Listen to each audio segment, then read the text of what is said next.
Bonjour, c'est Reg de Pixit Lab. Aujourd'hui, je vais vous montrer comment transformer une image prise sur Internet en tableau en pixel art grâce à pixitlab.com. Pour ce faire, je vais sur le compte de Will Soleil en profil. On a des contrastes incroyables, les complémentaires ici, le jaune et le bleu vert avec le rouge. On peut prendre cette photo que je trouve super belle. Je vais prendre un outil de capture. Vous utilisez celui que vous avez l'habitude d'utiliser. Hop, voilà.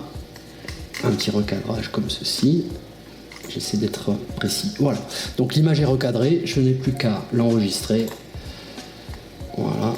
Je vais aller sur pixitlab.com, la rubrique customiser. Voilà, qui va me permettre donc de faire mon image. Donc je vais la chercher. Mon image est ouverte. Alors, je vais devoir choisir une dimension. Bon, je vais prendre une sortie de 70 pixels par 60, donc en format portrait.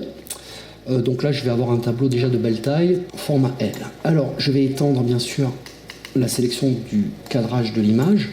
Alors, je vais essayer de rester fidèle bien sûr au cadrage de départ, voulu par William Soleil. Le cadrage est très beau, il y a une règle des tiers qui est très marquée, qui est très belle. Donc, étape suivante, voilà.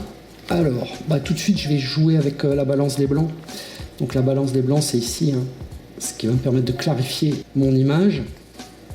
Donc là, vous voyez qu'on a des blancs, une lumière qui sont beaucoup moins jaunes, un peu plus bleu, un peu plus froid. Donc on a quelque chose de bien là.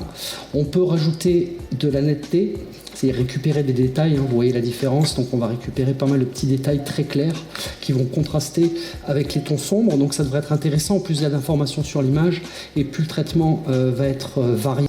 Alors ensuite, on va saturer. Les couleurs sont importantes. Voilà, donc je mets une saturation, je pense quand même assez importante, c'est pas mal. Et je vais pouvoir tempérer ça, voilà, avec la vibrance. Alors, où j'enlève un peu d'informations et je remonte doucement. Voilà, je pense que je vais faire comme ça. Ouais, on va passer en positif. Je fais des couleurs quand même marquées. Voilà, ça me semble pas mal. Ensuite, avec la fonction simplifiée, je vais pouvoir obtenir des contrastes très synthétiques qui vont vous donner une image très artificielle. Donc il ne faut pas avoir peur, il faut avancer doucement. En fait, là, moi, le but du jeu, c'est d'avoir une image qui soit la plus lisible possible. Donc j'avance petit pas par petit pas. Je veux une image qui soit à la fois bien contrastée, avec des zones claires aussi bien marquées. Je vais rester là à 0,9, on est pas mal. Donc les réglages me semblent satisfaisants. J'actionne le rendu Pixit. Voilà le résultat.